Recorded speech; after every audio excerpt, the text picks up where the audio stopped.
Hey, wrestling fans, welcome to the One Ring Wrestling Podcast, where we help you navigate the complex world of pro wrestling, bring you the best matches, world class wrestlers, and news you can count on.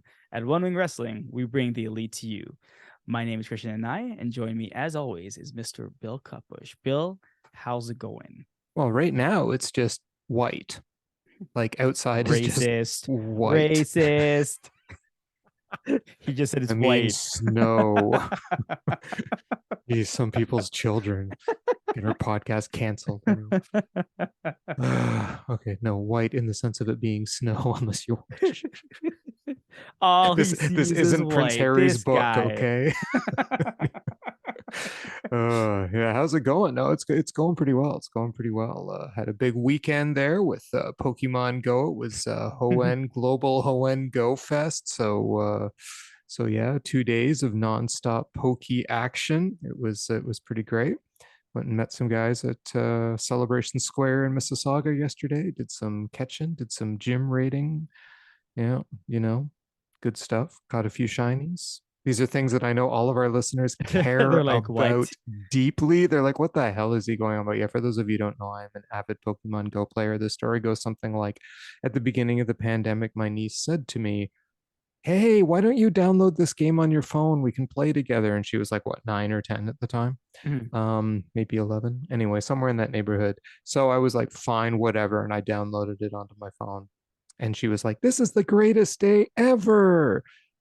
And she quit playing like within 2 months of that. And 3 years later, my wife and I both play. So there you go. Pokemon Go, game of, I don't know, people who have nothing else to do with their afternoons. I don't know, though I have lots to do with my afternoons. I've never played another Pokemon game in my entire life, so I don't know. Anyway, our listeners did not tune in to listen to me talk about Pokemon. So yeah, how was your weekend? Um, what did I do this weekend? Friday, I went to watch my niece at her taekwondo promotion test. It was kind of funny watching these little kids get promoted to like their different belts. So I did that. Just a Saturday, we took her bowling, and then yeah, Sunday that was it. Like I decided to take her to the mall, which we just walked around. Obviously, ended up at Toys R Us. Um, and then yeah, that was my weekend, just like chilling with my niece the entire time. So yeah, it was fun. It was fun. We both apparently had super epic I weekends. know, right? Yep. Yep. Crazy wild guys that we So are. I know, right? Can your niece beat you up yet? Oh yeah. Oh, she threatens me all the time. And I have to remind her, Master told you not to attack people, right? Only defend yourself. Like was the whole purpose. She's like, wait, so I can't just beat up people? I'm like, no, you can't just beat up people. That's not the purpose of sending you to Taekwondo. Okay, so next we're getting her into professional wrestling school, right? Of course, of course. And the Yeah. Taekwondo skills will help. She'll be great. Yeah. Hey, it does. You know what? I appreciate. When we were there, listening to the way that they train the kids. Like this is why they tell Mhm. you to put your kids into like some type of martial arts or sports, because it really does teach them discipline. Because all they Mhm. keep telling you is like you need to listen, you need to listen, you need to respect your parents and stuff like that. Mhm. Like you need, like, we're teaching you this to defend yourself, not to hurt people, right? Which is really good. Like they're Yeah. teaching them manners and stuff, and they tell them that you're responsible for this, you're responsible for that, and if you forget things, we will put you back down to white belt. Like they'll tell the kids that, and like, Mhm. whoa. Oh, threats. All right. So yeah, it was it's kind of funny, but yeah, the promotion test, when they go there, they're already getting promoted. So oh well, yeah, and by the way, like I don't know if you could see it on my arm, Oh yeah, yeah, I could but see I that. decided He's that got a I good was finished. scratch or I was something. finished with this life of mine. So I decided to try to kill myself yesterday, where apparently when they childproof toys, they apparently adult proof them as well. So Mhm. I took a serrated blade and was trying to cut it, and ended up slicing my arm at the same Oh time. yeah, yeah, yeah. But I know because what you mean.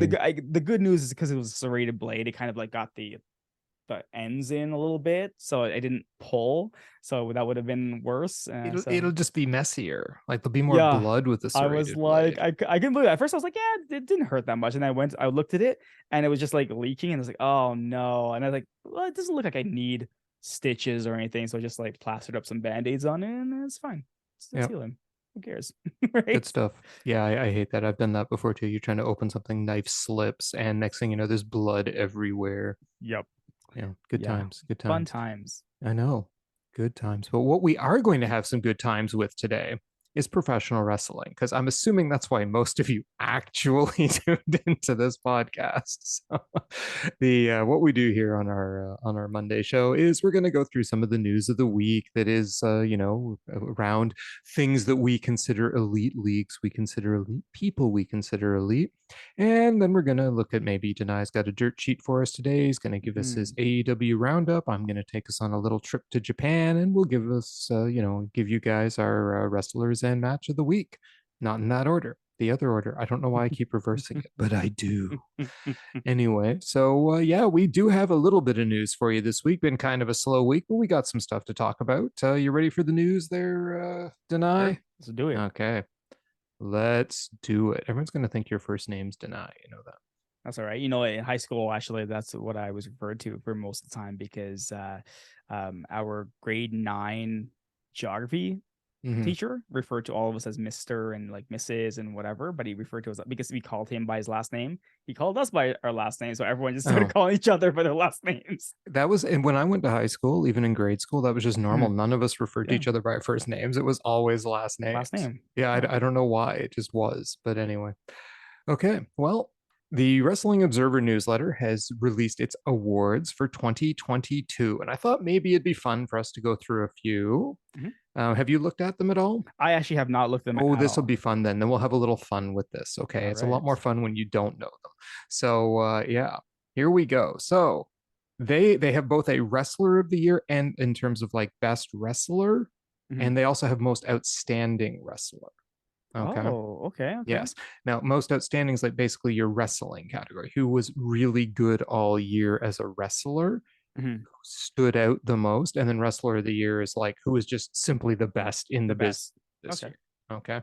So remember how much fun we made of the PWI 100, right? So who do you think was the Wrestling Observer? And this is voted on by a number of people, accumulated votes, etc. Right. So who do you think their wrestler of the year was? Last year, by the way, was Kenny Omega. So is that? Last year was Kenny Omega. I want to say they chose Will Ospreay for this one, but part of me is feeling they went with Roman Reigns, and I don't know why, but I'm gonna say I'm choosing Will, but I kind of feel that they went with Roman Reigns. You see how Krishna always gets two choices in on everything? But I said I'm going with. Yep. Will. You are wrong on both counts. Oh shoot! Oh, their wrestler of the year is Jon Moxley. You know, wait. They picked my wrestler of the year as their wrestler of the year? That you are correct. Your wrestler of the year is the Wrestling Observer Newsletter's wrestler of the year. See, I should believe in myself more often. Yep. Yeah, and a pretty clear runaway with it too. Interesting. Okay. Yes. Number 2 was Roman Reigns. Okay. Yep, not surprising. Number 3 was Will Ospreay. Was close. Yes. Number 4 was Kazuchika Okada. Okay. Yep. Big in New Japan. I get it. Yes, and let's be frank, a very good wrestler. He's good. No, I like him. I really do. It's just that in comparison to those three, I would have thrown Jericho in that mix as well, right? Because just based on what he's done so far. Yeah, I mean, number 5 is Syuri. Okay, for very clear reasons. Yeah, I mean that woman puts on great match after great match, held the red belt on like almost all year, blah blah blah. This, by the way, is between January 1st 2022 and December 31st 2022. They don't mess around with weird years. Yes. October till September. Yes. Chris Jericho, number 6. Okay, all right. I like the list. The list is good. Then. Never mind. MJF, number 7. Remember, this is like but that overall. Doesn't count, though. But we gave reasons why MJF should not be on anyone's list. He didn't wrestle for like months because he had to throw a hissy fit, right? So I mean, like, yeah, I don't like him being on this list either. I mean, I think they're going with the fact that he had that the feud with CM Punk and stuff that year, because CM Punk came in 8th. Yeah, and I see that. Up until the brawl out, then it was I understand that. Yep. And then Giulia is 9th. Okay. And Bryan Danielson is 10th. So there's your top 10. And right now he's number one. Yeah, keep going. Yes. Yes. So there you go. That is your top 10 wrestlers according to the Wrestling Observer News. I Okay. can't argue with any of those except for MJF. MJF. Really. Seriously, yeah. And I see why they put him there because of the feud with CM Punk. But okay, put an asterisk beside his name. But like, yeah, I can't disagree with the list. Most outstanding wrestler. Now, last year, Shingo Takagi won this. So top 10 most outstanding wrestler. You know, this is basically, as far as I can see, someone who stands out in ring mostly, but perhaps slightly outside. Well, remember I kept saying Dax. I chose Dax as my most outstanding wrestler of the year for our pick. And I said, you know, he's put on some great matches. Like from what I've seen, I'm going to go with my gut and I'm going to say it's Dax Harwood. And you are wrong. Damn it. It is Will Ospreay. Makes sense. That makes sense. That makes sense. An absolute, utter landslide victory for Mr. Will Ospreay. The vast majority of the votes, it wasn't even close. A distant number 2 was Bryan Danielson. Yeah. Okay. Fair enough. That's fair. And then again, with half again as few votes as Bryan Danielson, and third is Kazuchika Okada. Okay. Okay. And then we get into rounding it out with Speedball Mike Bailey at 4, Jon Moxley, Dax Harwood, Gunther, Syuri, Konosuke Takeshita, and Shingo Takagi. That's your top 10. Okay. And Takeshita right there. Like, I mean, there's another name, right? Who could easily be number 1 on there. But 100%. I mean, all these guys are great. Syuri could be number 1 for the love of God. You know, I mean, she is a phenomenal wrestler. So tag team of the year last year, and by the way, 7 out of 8 of the last years were the Young Bucks. I have a feeling that the Wrestling Observer, what I've been hearing them when I've been hearing them talk, and maybe I'm mixing this up with someone else, but like Sean Ross have, but like I swear they've been picking like the feuds that they've been loving is FTR and the Briscoes, right? That like feuds of the year or whatever for tag teams at least. I'm wondering if FTR wins this, right? Yeah, FTR had like a little, like the end of the year was kind of like, what the hell's happening with FTR? But like for the most part of the year, FTR was carrying on a lot of belts, right? And they're an awesome tag team. Like obviously, not my favorite tag team, but they're an awesome tag team. So I'm going to go with FTR. You would be correct. All right. And in fact, in a landslide victory, FTR. Again, this wasn't even close. The Briscoes came in second. Oh, there you go. Right. Yep. There you go. Young Bucks came in third. Yep. The Usos came in fourth. They're good. So yeah, I understand that. Somehow the Acclaimed came in fifth. Popularity, man. That's all it is. They're like what's popular right now. So yeah, they're an entrance. Yeah. Recency bias. Yes. Sorry. Yeah. Aussie Open 6th. Okay, I agree with that. Yep. Lucha Brothers 7th. Yeah, and they could have been number 1 too. So there you go. Meltier 8th. Tam Nakano and Natsupoi. Your favorite entrance in wrestling. Of course, 10. Oh, they're number 10. Okay. Yep. Number 9 is Fukuoka Double Crazy. That's Hazumi and Koguma, another Stardom team, also awesome. They were the 2 tag team champs last year between Fukuoka Double Crazy for a good chunk of the year, and then Meltier briefly until 7-Up stripped them of the titles near the end of the year. And then Keith Lee and Swerve Strickland, 10th. Which we liked. We liked them. They were a great tag team. They really were. Yeah. R.I.P. That's true. Yep. R.I.P. Yep. Okay. I have 2 more categories. Best on the mic. So best interview, essentially. They call it best interview. Oh, best interview. I'm gonna. So for last year, this one's tough. So I'm gonna say. So I have to make a choice between. I'm gonna choose either MJF or Punk. So I'm gonna say they chose MJF for this one. They did choose MJF. And pretty clear-cut winner. Not quite the landslide as the last 2 categories, but this is his 2nd year in a row winning it. And rounding out the top 10, then we have Jon Moxley, 2, CM Punk, Sami Zayn, Eddie Kingston, There you go. Yep. Paul Heyman, Okay, Kevin that makes Owens, sense. Jay White. So I'm okay. Okay. Those two, Owens Mhm. and White, they're okay. I would not put them in the same category as like a CM Punk or an MGF or a John Moxley and stuff like that.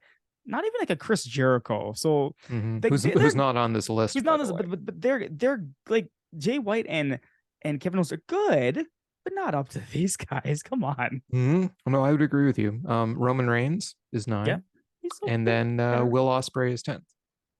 Really? Will, Hmm. eh? Yep. Okay, okay. Well, I told you, I like his promo You style did. sometimes. You I did. find it very real and very passionate. He's like Mhm. a British Eddie Kingston sometimes. Mhm. So He is yes. definitely. So and finally, match of the year. The Wrestling Observer match of the year. Wrestling Observer's Match of the Year. Hmm. I know this is a This tough one one, because there were so many good matches. yeah. This one is gonna be interesting, but I think Hmm. they may have chosen um the God, would they have gone with this? No, I'll go with it. The Hmm. Briscoes versus FDR number 3. Was it number 3? Whatever it was. Yeah, I'm gonna choose that one. You're close. You're close. Okay. That was the second match of the year. Oh, okay, Yes. okay. The first one is Kazuchika Okada versus Will Ospreay from the August 18th Tokyo Dome show or Ooh, Tokyo okay. show. Yep. All right, okay. Yeah, but it wasn't a landslide by any stretch. It was very close to the Close. FTR match. And then Mhm. third was the Kazuchika Okada versus Will Ospreay from January, the Wrestle Kingdom match between the two of them. Interesting. See, Yes. Osprey's and Oscar and Okada, 2 Yep. matches. And then FTR versus the Briscoes, their first match. Of So course. those four guys, no wait, 6 6. guys owned the Mhm. top 4 matches. That's pretty awesome. That's And good. then Hey, Gunther versus Sheamus was the one of 2 WWE entries on this and the list. weird part is I saw that Gunther versus Sheamus match, but the problem is I watched it as because it was at a premium live event, so I watched it Mhm. at Sam's house, and I maybe we weren't paying attention to it, but I was like, was it that good? Because everyone kept talking about it. I was like, but I watched it. Maybe I just wasn't paying attention at all to what was Krishna, they happening. weren't doing lucha things. That's true. Just slapping each other. That's probably why I paid attention. Exactly. No lucha things, no 5 stars. They get a Ju- pass. exactly. Giulia versus Fury at Mhm. the Tokyo Dome on the for Dream Queendom. Mhm. And then we had Cody Rhodes versus Seth Rollins in Chicago in June. I have no idea what event that was. I don't watch WWE. I Some want to June say event. Elimination Chamber or something. No, No, that that's like that would make February sense. or I something. don't know. Yeah, some Hell in a WWE Cell. Let's say event Hell in they a had a Cell. match. Okay, Hell in a Cell. sure. Adam Page versus Bryan Danielson from Okay. January. That match was great. Yeah. Yep. El Desperado versus Jun Kasai from Tokyo on in September. I did not see that match, so I have no idea. And then Will Ospreay versus Michael Oku from London. This will have been likely a Rev Pro match in January. I didn't see Okay. that one either, so couldn't tell you. But there you go. Those are your matches. I can't say I disagree with too much that are on these lists. This doesn't cause the angst for me that the Pro Yeah. Wrestling Illustrated lists do. So this is more like, okay, yeah, I can see why these guys You are on mean the lists. Pro WWE wrestling list, right? Mhm. The one that came out. Yes, Pro WWE Illustrated. Yes. Yeah. Well, only got a couple more news items for you this week. I should point out very quickly, ROH is returning to TV streaming on March the 2nd.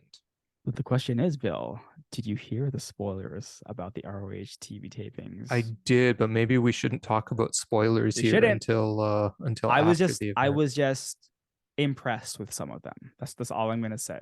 Yes, yes. So yes, we can talk about that next week, shall we Yep. say, since it will then be passed and we can discuss. But we don't want to give it away for those of you who may not be reading the spoilers and then actually want to go out and see them first. So we will honor that for all of you. Komander is debuting in AEW. Are you familiar with Komander? Well, obviously you're talking about Cobra Commander, right? From G.I. Joe. No, I'm talking about Komander with a K. For some reason, I feel like I do know this person because I swear to God, I've seen this person before. Well, I'm not sure unless you've watched some AAA events that I don't know about. There is huge hype around him too at the PWG Battle of Los Angeles from this year. Oh yeah, I Mhm. did send you a little Yeah. match clip that had him in it. Okay, Yes. so Yeah. I remember the name. That's why. He works in AAA. He's also Mhm. part of Big Lucha, which is a promotion run by Bandito. He's Mhm. basically an aerial wizard. I don't know if anyone walks ropes like this guy does. He's not a Amazing. wizard like Chris Jericho. He doesn't throw Amazing. fireballs. Well, how can you call him a wizard then, Bill? I have seen him do stuff like flip off the top, land on a guy's shoulders with both feet after leaping off the top rope, and then jump from there to land a poison rana on another guy. I know So this guy that's just already. one example of some of the stuff I've seen him do. By all means, people just go look up Komander Triple Commander. A on YouTube and watch a bunch of clips. I Amazing. mean, this guy is a Krishna special wrestler. Amazing. I'm already hooked. I'm already sold. Yep. I'm sold He does 100%. lucha things out the wazoo. Him versus Ray Phoenix is a match I want to see. Yes, exactly. Unfortunately, they're sticking him in an 8-man match where we know he will be buried doing some cool spots and do nothing, especially not win. Sorry, every time I hear cool spots now and like matches where like multiple people, all I can think is the Kofi spots that fail every year now. And I just want like a constant failure of spots. It's like, was he attempting to not hit the ground with both feet? So like I'm just I Mm-hmm. laugh at all these things, but yeah, that's a pretty cool Commander, eh? Yep, Okay, all he's right. he'll be there Wednesday night, so we'll see how he does. All right. And finally, Anna Jay was Mm-hmm. injured in the street fight in January. Mm-hmm. She has a dislocated rib, Oh and which my is why she god. has not been wrestling. Oh my god. And I'm just thinking about the way she landed. Oh no. Yes, she has Oh, a dislocated rib. oh. Like if you had said, okay, her shoulder or maybe her neck, I'd be like, I see that happening. Mm-hmm. I, but when you hear her, oh my god. Yep. So I guess when you completely miss the table with a power bomb, it doesn't go well for your ribs. Hmm. Interesting. Okay. All right. Yep. Well, we hope she recovers Yeah, of quickly course. and more painlessly than likely is involved with having to breathe with a dislocated rib. Yeah, I know. That botched, which obviously, obviously wasn't meant. It was an accident. Mm-hmm. But yeah, hopefully she gets better soon. Yes, for sure. Do you have a dirt sheet for us this week, Dhanai? I do. I have some things. I have some Okay. things I want to talk about. All right. Okay. That have been bothering me for the past couple of days. All Bothering right. you. So as we know, Mm-hmm. Kenny Omega and the Bucks contracts up this year. Mm-hmm. It's really the bidding war of 2024 here, right? Mm-hmm. Now, so for people who don't know the Bucks and the Omega story, don't know AEW and everything like that, like in terms of how they came to be, have not read the Bucks like their autobiography, right? From backyards to what's it called, the big leagues, right? Right. Yes. You know Killing the that business. yeah, killing the business, yeah, like that WWE came knocking at their door the same time as Tony Khan. Mm-hmm. And the Bucks and Kenny, along with Cody and other people, decided that, you know what? No, we're going to take a chance. Right. And it's just a full no. Like Triple H, as the Bucks pointed out, said, here's the amount of money, because the Bucks were like, it's a schedule that they couldn't really keep up with. And they were given outs for that as Mm-hmm. well. So really good deals, really good rapport with Triple H and stuff like that. And they say that in the book. They just made this choice that AEW is where they wanted to go, right? Or create, I should say. Now, rumors are obviously just rumors and speculation. Now, Kenny Omega's contract was actually supposed to be expiring in January of this year. Mm-hmm. Now, because Kenny actually was hurt for almost an entire year, technically AEW, if they kind of froze the contract or whatever they do, he would still be available to them up until I believe it's like October or so of this year, right? Which is great. Now, on a report, and I'm totally messing up the guy's name. I don't even know what it is. This is being reported all day today for some reason on all the wrestling stuff I watch, that it's not, no one was saying Kenny is going to WWE, Of course they're not. but they're saying that when interviewed, he said he's open to things. He's not putting anything away. He's not Mm-hmm. just casting anything aside, right? And, you know, at this point, you know, with everything that's happened, right? It's like, what would happen? Like, what if Kenny Omega decides to join WWE, right? Let's back up a sec Mm-hmm. first. Mm-hmm. Let's say I'm buying a new bracelet or something. I don't know. Yeah. Let's go with that, Yeah. or a new watch. And there's two watch dealers side by side, right? One watch dealer, he sells, upper end watches, whatever, the way, who cares? They both sell the same watches though. So go to the first guy and I'm like, well, the guy says, I'll give you the watch for this many dollars. Mm-hmm. And Mm-hmm. then I go to the second guy and say, well, this guy's offering me this many dollars. What can you do for me? He Mm-hmm. gives me a price, go back to the other guy, etc.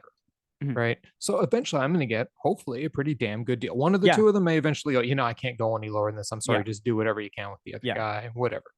Okay. Great. So eventually I'm going to get the best deal for me. Yeah. But what if, before I even go in there, I walk up to the second guy and I go, yeah, I would never buy a watch from you ever. Right. And the guy next door hears that. And then you go back to him and you start negotiating. What happens? Well, the guy's going to charge you like twice as much as you would have been charged. Yeah. Right. And he's like, I've got this guy. He's never going to go do business over there. Yeah. It is in Kenny Omega's best interests as a businessman. And let's remember, when they are negotiating their contracts, they are businessmen. This is their livelihood. This is what they do for a living. Yep. Right? They are not going to shoot themselves in the foot before the negotiations even start. They are not John Moxley. No. Okay. Who, by the way, who knows what he might do in a different regime in WWE? But the fact is, John knew where he wanted to be, and Tony Khan knew how valuable he was. Yes. No problem. Not everyone's in that boat, right? And if Kenny Omega's smart, and we know Kenny Omega is, he's going to say things like, well, yeah, I mean, I'm not going to say 100% chance I would never go to WWE. I mean, who would say that? That's true. Never say never. Do I think there's a high probability? I think it's more likely he'd go back to New Japan. Yeah. Right. I mean, there are some signs that he's not necessarily 100% cool with everything that's happened in AEW. Right. They haven't exactly had a super easy go of it. By the same token, he's learning he needs to slow down. Mm-hmm. How much is that going to impact whether or not he wants to go to WWE? Would wrestling a WWE style be safer for him now? It might and be, just use his star power, kind of like how AJ Styles is now wrestling a much safer style of wrestling than he did previously, right? And probably prolonged his career for it, because I don't know why WWE fans don't want the match quality that you get in AEW and beyond, but hey, whatever, right? Yeah, I haven't exactly heard AJ Styles hit the top 10 list of matches for a number of years. Well, that's an interesting thing you just brought up, right? The safe way that people wrestle and stuff like that. Because one of the comments made was simply, well, Kenny Omega, WWE, they know who he is, obviously. Mm-hmm. They know how popular he is. But they don't take him as a number one star, like a Cody right now, based on his current work in AEW. And I can't disagree with that remark, because Kenny Omega should be the world champion. Kenny Omega should be headlining everything. But he's not, right? And he's taking a back seat. We talk about this all the time. He's taking a back seat to allow other people to do that. So if you're WWE, you're like, well, he's not really doing much of a storyline right now. Would it even make sense? Also, from what we're hearing is the Omega and Bucks entire contract is it's more like a package deal. They want to stick together, which kind of makes sense, right? Now, I don't think they're leaving. I think what's his name? Tony Khan is going to be like, okay, guys, like, how much money do you want? What do you want? What do you want? It's in his best interest to do that. Yeah, because for sure.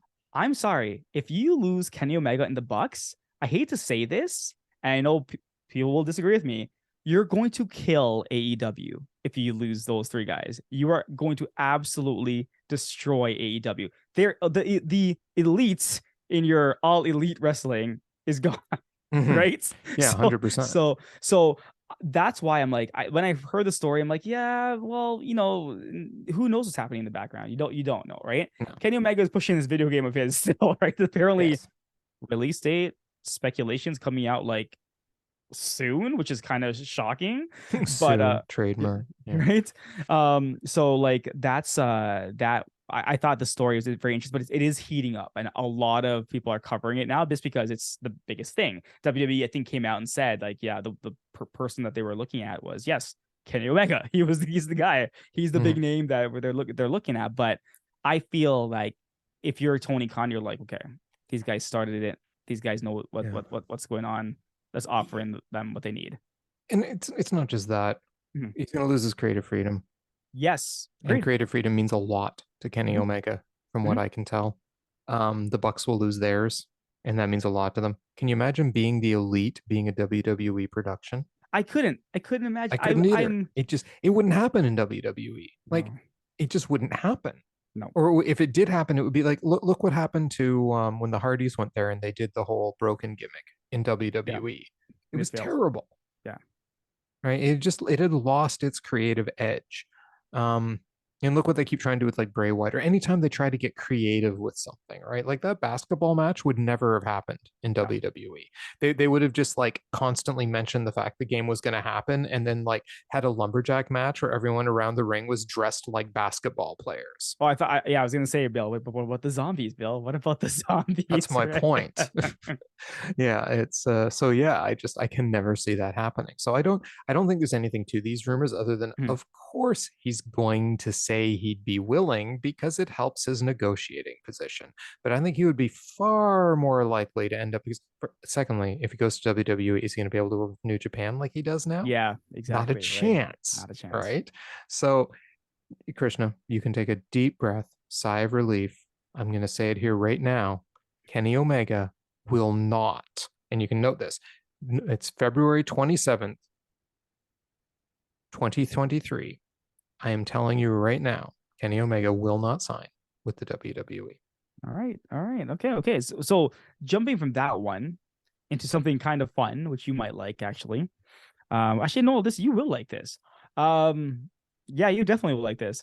So there've been a lot of like, obviously, what can AEW do to fix themselves? And one thing Mhm. always comes up is what can they do to fix the women's division? One name that keeps coming up to fix the women's division is someone from Stardom, and her name is Giulia. And they're saying that she could come in and fit in perfectly in AEW because she has personality for it. She can wrestle with the best of them, or one of the best wrestlers, and she can help this women's division actually compete with the men's division, right? So these are some rumors that have been floating around recently. I don't know anything about Julia's contract or anything like that with Stardom, but apparently they're saying that potentially a Forbidden Door match may be coming, and Giulia may be one of the women from Japan stepping through said Forbidden Door. What are your thoughts on this? Well, the people at home cannot see the smile on my face. Um, that would be awesome. Julia's awesome. I hope she comes with some of her friends. That's what they were saying. Yep, yep, yep. Yes, and I would love to see a really good showdown between AEW's best women, and by their best women, I mean the following: Britt Baker, Jamie Hayter. Why not Hikaru Shida? Why not? Why not? Exactly. Sure. You know who probably won't work with them due to her rather large hatred of Stardom is Yuka Sakazaki.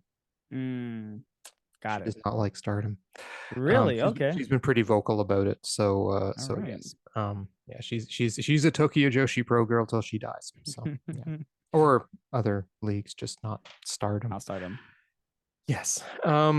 But beyond that, yeah, it's you could see some good matches coming out of that. Maybe Tony Storm can get back to form and fight some decent Maybe. matches there too, right? So yeah, no, I would really enjoy that a lot. I would say that this is, if I had to go on one side of it, I'd say, although I have seen nothing that confirms it and it just seems like fan wishful booking, I would say that it is due to the relationship between New Japan, Bushiroad, and Tony Khan and AEW.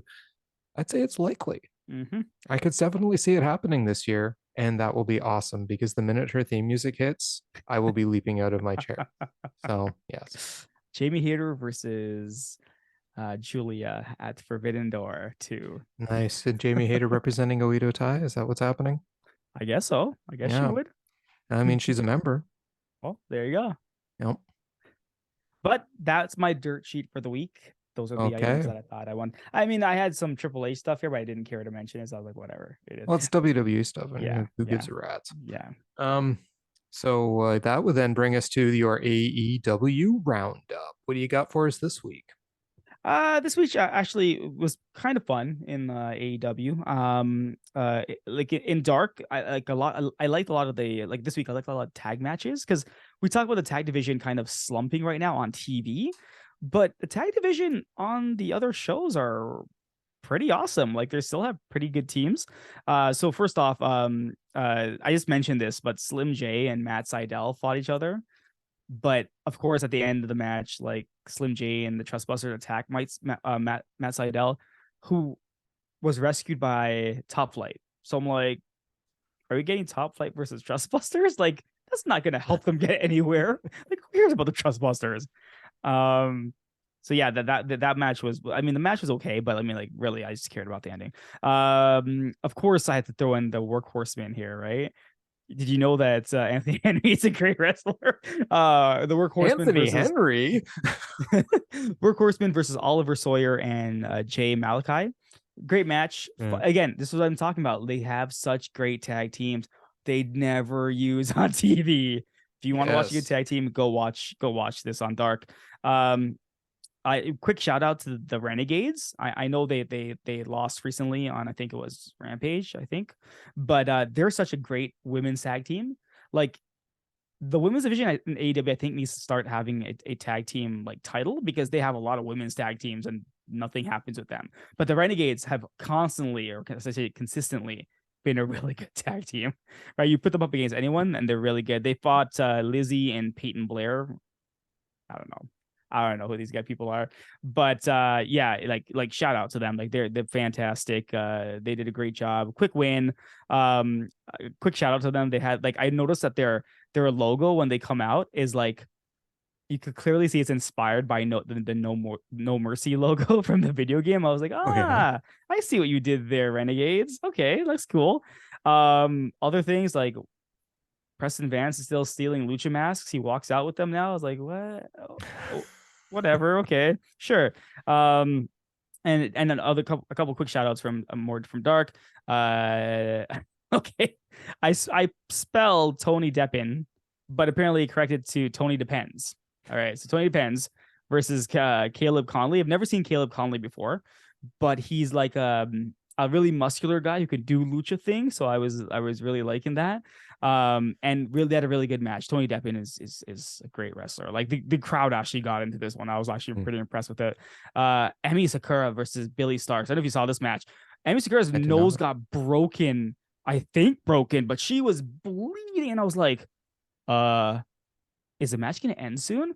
The match went on for maybe another maybe they're halfway through the match. She's fought really good match, like hard hitting, and I was very, very impressed with it. And then again, the main event, Trent versus Tony Nese. These two guys, what do you expect? But you know how I always advise you that Elevation is the show to watch, right? Yes. Elevation, fun. Why was Elevation fun? Well, open up with Fuego del Sol versus Juice Robinson. Why is Juice Robinson on Elevation in Dark? I don't know. This is the dumbest thing I've ever seen in my life, right? Juice is amazing. Fun with Fuego, great match. But if you want to have fun, though, you have to watch the Dark Order and the Best Friends versus Best Friends Trent and Chuck versus Isaiah Cassidy, Ethan Page, Matt Hardy, and Butcher and Blade. Right? I hate calling them like the firm because I don't even know if they're part of the firm. Like it's so weird, right? Because they kind of have anyways. Fun match, obviously this is the old school AEW tag matches I love, right? So much fun. They never have it anymore. It's like just you're putting these stupid like eliminator matches that like it's such a mess on TV, and you have these matches on Dark. Yeah. I don't get it, right? And last but not least, from Elevation, the Lucha Brothers are back, and they're on Elevation. Of course they are. Versus Davari and Tony Nese.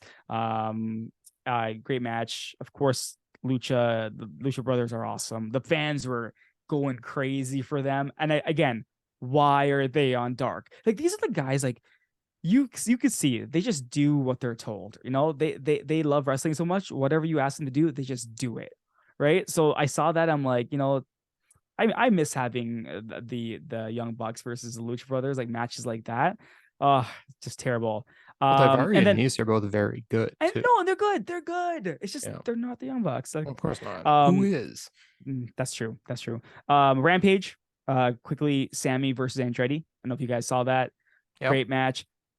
No one can tell me Sammy Guevara sucks. He does not. Sammy Guevara is on the elite level, so let's remember that, everyone. And Andretti's really good, but Sammy Guevara is better than Action Andretti. I'm sorry to say this right now. He is way better than Action Andretti. And Andretti's only been wrestling for a couple of years, so we have to remember that, right?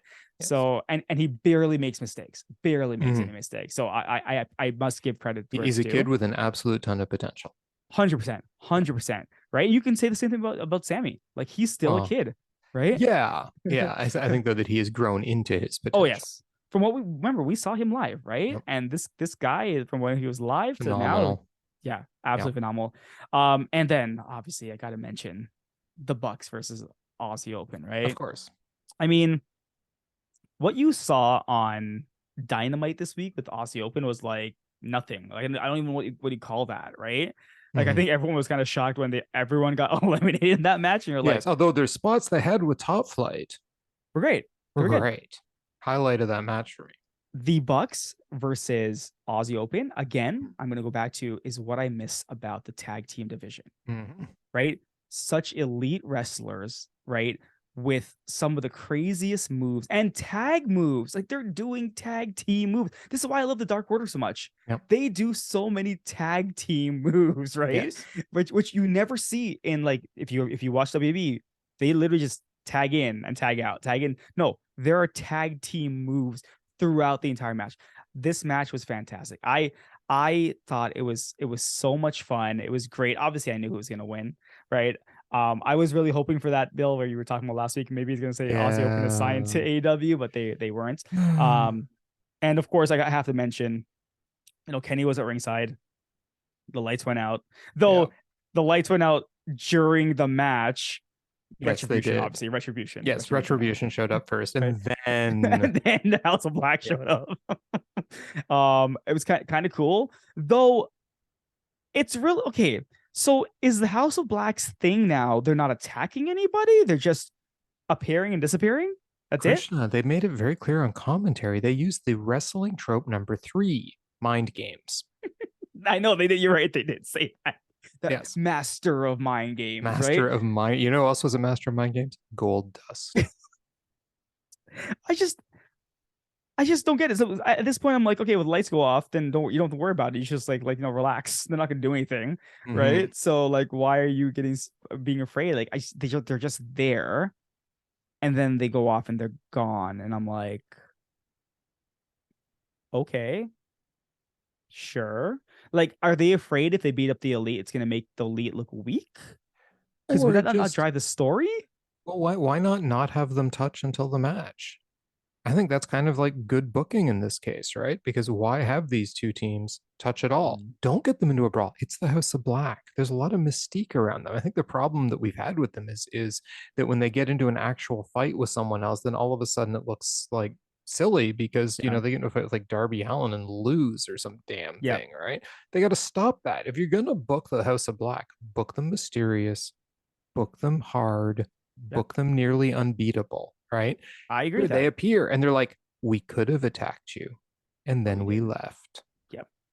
I don't disagree with that. I don't mind that at all. I was like, well, that's good. They're doing the whole, they're not actually going to have any physical altercations until the pay-per-view. Are you thinking that Tony Khan made them all sign those agreements for no physical altercation? They don't need to with the House of Black. The House of Black does what the House of Black wants. But to go back to the match for a sec, that was a great match. It was a great match. The match was a great match. It really was. Phenomenal tag team match. I love, like, what I love about Aussie Open too is the balance between Kyle Fletcher and Mark Davis. I mean, Mark Davis, he's fast, but he's strong.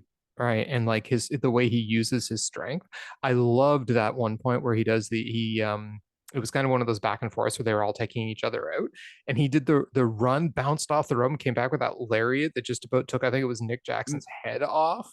It was, what was it, the one where Matt jumped in the ring, like he got the hot tag to jump in, and then he bounced off the rope and then took a Matt Jackson, and Jericho's like, yeah, well, that didn't work. That was that I was just see that's what he's so good at, right? Because he's fast and he's ring smart, right? Yeah. Like you think sometimes, oh, the big guy in the tag team will be slow, but Mark Davis isn't slow, which is what makes him so damn good, right? And he makes a good base for Kyle Fletcher. I love their double team moves and stuff, like you said, tag team moves from start to finish. The Bucks, Aussie Open. I mean, these are two teams I could watch wrestle anytime. Put them right up there in the mix with the Lucha Brothers and everybody like that. And you've got like the makings of a really amazing tag division in AEW. Yeah, agreed. So maybe put the belts on one of these really amazing tag teams in AEW. I know. And we can have some really amazing tag team feuds and matches again in the league that could have the best tag team division in wrestling. Sign Aussie Open. Sign them. And then send the guns down to dark where they belong. Okay, thanks. That's my rant on Rampage this week, but not really a rant. I really enjoyed those. So the two matches you highlighted, I really enjoyed both. Yeah, same. Okay, well, that then takes us across the Pacific Ocean yet again for the Japan report. And the first one, I'm going back a little bit. I finally got a chance to watch it. This is from the Pro Wrestling Noah show on February 21st. This is the one where Okada faced Kiyomiya. And I finally got to see the match. This was champion versus champion, New Japan, Okada, Noah, Kiyomiya, the one that was set up at the end of their Wrestle Kingdom match where they had the big brawl and all the arguments. The match paid off exactly what they were talking about. Oh, this match was so good. Okay, it continued their storyline at Wrestle Kingdom. This one was hard hitting. There was no love lost between these guys at all. Okada's kicks looked like he wanted to kill Kiyomiya. They brawled outside the ring quite a bit. Okada hit like a backdrop and a DDT to Kiyomiya on the floor. Kiyomiya at one point suplexed Okada over the barricade, and then did this running, flipping, they look like a tope, something like tope con hero or a flipping dive onto Okada past the barricade. It was just nuts. I mean, Kiyomiya is so good. But anyway, over the guardrail, back in the ring, Okada hit a bunch of his signature spots, dropkick, rainmaker, even a tombstone at one point. The story shifted then when Kiyomiya nailed Okada's arm with a knee lift on a second rainmaker attempt. And so he started to work over the arm, right? So he was trying to prevent him from doing the rainmaker. But then the match escalated when Kiyomiya hit Okada with two of his finishers, two Shining Wizards to Okada, and Okada kicked out. Ooh. Yep. So now the match kicked into another gear. Kiyomiya ducked the Rainmaker. Okada then hit another Rainmaker and a drop kick. Kiyomiya then reversed yet another Rainmaker attempt and hit another Shining Wizard, followed by a Tiger Suplex for a 2 count. Okada came back with a Tombstone Pile Driver. He hit a Rainmaker and covered him, but then he has him covered. 1, 2, he pulls him up.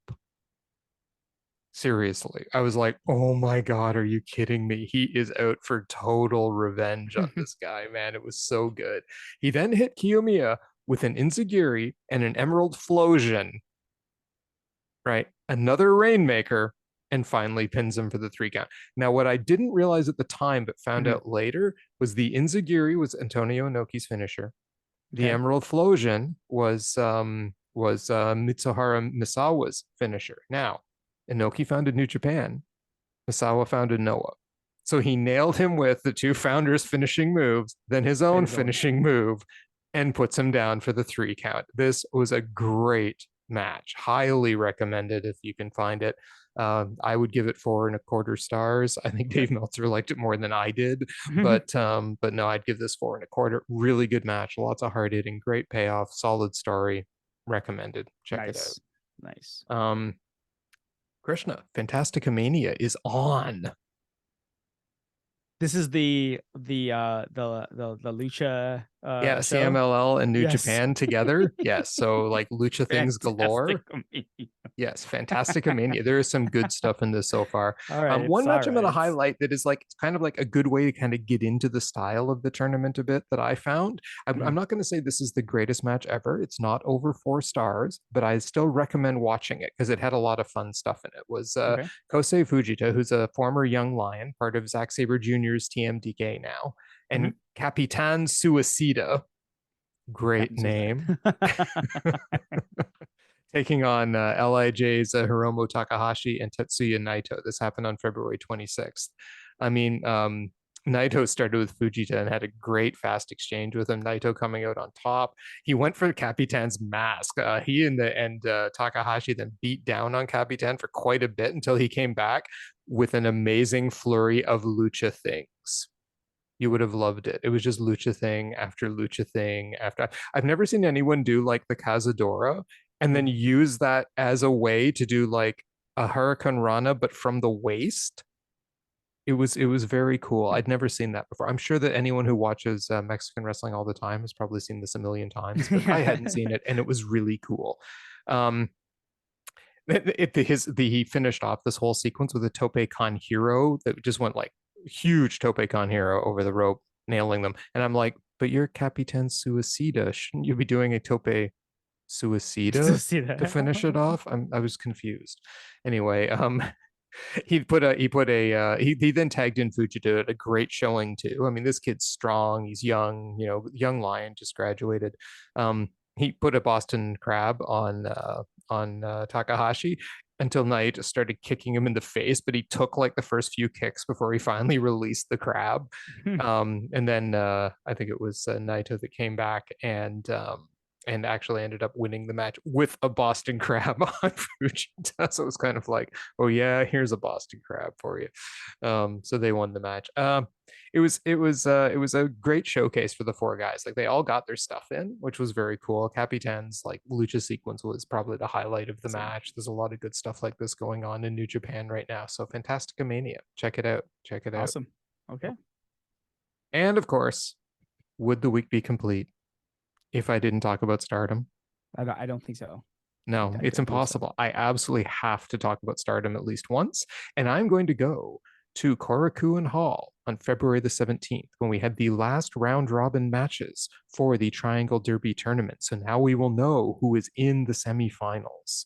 And a match that helped decide that. We had Queen's Quest trying to get in. I thought they were going to be one of the favorites to actually win the whole tournament. And they took on Classmates in their last match. They had to win this match to get in there. Okay. Okay.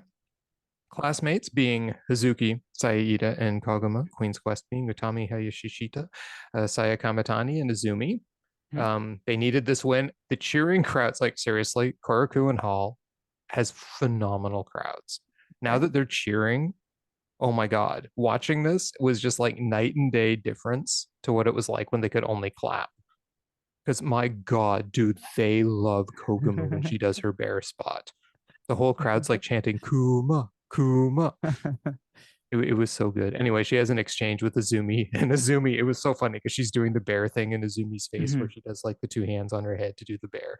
And she's trying to get Azumi to do it. And Azumi's standing there just giving her the stare, but you could see the edges of her mouth were like twitching, and she just wanted to laugh so hard. But she kept the straight face, so good on That's her. good. But then they had this. These two moved so fast together. Koguma calls herself high speed specialist. Okay. Azumi's the high speed champion. These two moved so fast for like a couple of minutes. It was just insane. And the crowd loved it. At the end of the sequence, when Azumi kind of got the one up and she kipped up, the crowd just started chanting her name. It was so good. I mean, so fast. You would have loved it. It was so fast. This crowd was just on fire. And then they shook hands after it, and then they did some more until they tagged out, and then the match just went. And I mean, Saida had so many good spots in this match too. I mean, she's small, right? Like Mhm. she's not very tall, but she's really strong. Yeah. Um, and so she had some really cool spots in this match, like a deadlift, like squatted up Death Valley driver. Like she almost didn't make it up on the first one, then she got up again, but she was squatting. Who was on her shoulders? Was it Saya? I think it was Saya. Yeah, it was Saya Kamitani. So like Mhm. long, very long, Yeah. lanky woman on her. And she had to like power her up and then Death Valley driver her. So it was quite an impressive little spot. Um, and she Hazuki again. I mean, this woman, like I said, she like every match she goes out and she goes like 1,000%. And she did again in this one. It just looks like she goes out there and is just like, I'm going to I'm wrestle. gonna kill you. Yes, and just goes nuts, right? Anyway, Kamitani eventually took out her own team accidentally with a plancha. Hazuki nailed a running shoulder and turnbuckle code breaker. Like she sets it up like, you know how Gold Dust used to do the set the guy up for the kick in the nads. Yeah. She sets them up like that, but then grabs them off the top and code breakers them. Oh, Yeah, it's just like holy crap. Like it looks so deadly. like It's such like a cool move. like the code breaker to the chest kind of thing, I guess. Yeah, like to Yeah, the right, face. yeah. Yeah, to the Oh, face and wow. knees. Like she takes Okay. it ends up pulling them off, but pulls them Mm. off like on this weird angle, so they're just Oh, wide open for the code breaker. It's very cool. all right. Yeah, they got an assisted splash from Koguma.